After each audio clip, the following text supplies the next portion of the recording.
এই ভিডিওর আলোচ্য বিষয় নবম শ্রেণী অভিনব ভৌতবিজ্ঞান ও পরিবেশ ষষ্ঠ অধ্যায় তাপ। এই অধ্যায়ে যে অনুশীলনীতে যে ছোট প্রশ্নগুলো রয়েছে, যেমন এমসিকিউ, তারপর সত্য মিথ্যা, শূন্যস্থান বা বামস্তম্ভ মেলানো, এই ধরনের প্রশ্নগুলোর উত্তর কিন্তু আমি এখানে করে দিচ্ছি। তো এক কথায় উত্তর যেগুলো রয়েছে সেগুলো করে দেওয়া হবে। তো প্রথমেই ভিডিওটি তোমরা এইচডি কোয়ালিটিতে অন করে নাও, আর চ্যানেলে যদি নতুন হয়ে থাকো অবশ্যই চ্যানেলটি সাবস্ক্রাইব করে দিও। তো এখানে দেখা যাচ্ছে যে এই যে প্রশ্নগুলো রয়েছে, যে 1 নম্বর এ দাগের 1 নং প্রশ্ন এমসিকিউগুলো, আপেক্ষিক তাপের সিজিএস একক হলো। তো আপেক্ষিক তাপের সিজিএস একক হলো, এখানে হবে calorie per gram degree celsius. Okay, তো এখানে হচ্ছে এ নাম্বার অপশনটি সঠিক। তারপর 2 দাগে যে প্রশ্নটি রয়েছে, এসআই পদ্ধতিতে জে এর মান কত? তো এখানে সঠিক উত্তর হবে অপশন ডি, মানে কোনোটি নয়। ঠিক আছে, তো পরের প্রশ্নগুলোতে চলে আসো। 3 নাম্বার, জলের ঘনত্ব সর্বাধিক কোন অপশনটি হবে? এখানে হচ্ছে এ নাম্বার অপশন, 4 ডিগ্রি সি উষ্ণতায়।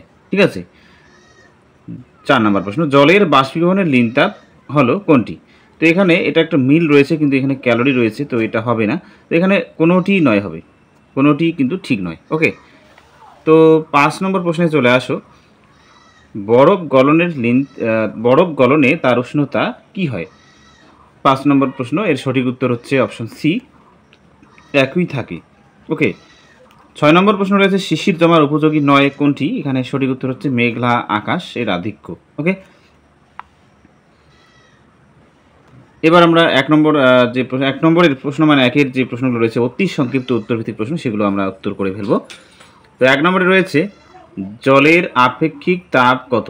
এর সঠিক উত্তর হবে 1 ক্যালোরি পার গ্রাম পার সেলসিয়াস।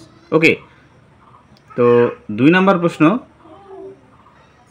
সিজিএস পদ্ধতিতে তাপের হচ্ছে যান্ত্রিক তুল্যাঙ্ক, অর্থাৎ জে এর মান কত? ঠিক আছে, এটা হচ্ছে 4.186 × 10⁷ আর্ক। 3 নম্বর প্রশ্ন, তাপ কয় প্রকার ও কী কী? তাপ 3 প্রকার, বোধগম্য তাপ, লীন তাপ এবং বিকীর্ণ তাপ। 4 নম্বর প্রশ্ন রয়েছে, শিশিরাঙ্ক কাকে বলে? সেটা আমরা দেখে নেব 151 পৃষ্ঠা থেকে। দেখো, এই যে শিশিরাঙ্ক কাকে বলে এখানে দেওয়া রয়েছে, তোমরা তুলে নাও। যে উষ্ণতায় কোনো নির্দিষ্ট পরিমাণ বায়ু তার মধ্যে উপস্থিত জলীয় বাষ্প দ্বারা ঠিক সম্পৃক্ত হয়, সেই উষ্ণতাকে ওই বায়ুর শিশিরাঙ্ক বলে। ঠিক আছে, এবারে প্রশ্ন চলে আসো, কোন উষ্ণতায় জলের ঘনত্ব সর্বাধিক? এর সঠিক উত্তর হচ্ছে 4 ডিগ্রি সেলসিয়াস। 6 নম্বর প্রশ্ন, সম্পৃক্ত ও অসম্পৃক্ত বাষ্পের মধ্যে কোন বাষ্প চার্লস ও বয়েলের সূত্র মেনে চলে? এটা হচ্ছে 6 নম্বর প্রশ্ন, এর সঠিক উত্তর হচ্ছে অসম্পৃক্ত বাষ্প। ওকে, 7 নম্বর প্রশ্ন চলে আসো, বরফ গলনের লিন তাপ কত? এটা হচ্ছে 80 ক্যালোরি পার গ্রাম। তারপরে হচ্ছে 8 নম্বর প্রশ্ন, কিউ ইকুয়াল টু এমএসটি সমীকরণ এমএস রাশি দ্বারা কি প্রকাশিত হয়? তাপগ্রাহিতাকে নির্দেশ করে। 8 নম্বর হচ্ছে তাপগ্রাহিতাকে নির্দেশ করে। 9 নম্বর, জলের ব্যতিক্রান্ত প্রসারণের একটি উদাহরণ দাও। এর সঠিক উত্তর হচ্ছে, শীতপ্রধান দেশে নদ নদী, সমুদ্র, হ্রদ প্রভৃতি জলাশয়ের জল জমে বরফ হয়ে গেলেও মাছ বা অন্যান্য জলচর প্রাণীরা বেঁচে থাকে। 10 নম্বর প্রশ্ন, শহরাঞ্চল না গ্রামাঞ্চলে কোথায় বেশি কুয়াশা দেখা যায়? এর উত্তর হবে শহরাঞ্চলে। ওকে, 11 নম্বর, 0 ডিগ্রি সেলসিয়াস তাপমাত্রার 1 গ্রাম জল থেকে 80 ক্যালোরি তাপ বের করে নিলে চূড়ান্ত তাপমাত্রা কত হবে? এটা 11 নম্বর প্রশ্ন, এর উত্তর হবে 0 ডিগ্রি সেলসিয়াস হবে। 12 নম্বর প্রশ্ন, এসআই পদ্ধতিতে তাপের যান্ত্রিক তুল্যাঙ্কের মান কত? এর সঠিক উত্তর হবে 1 হবে, 1, মানে এসআই পদ্ধতিতে তাপের যান্ত্রিক তুল্যাঙ্কের মান 1।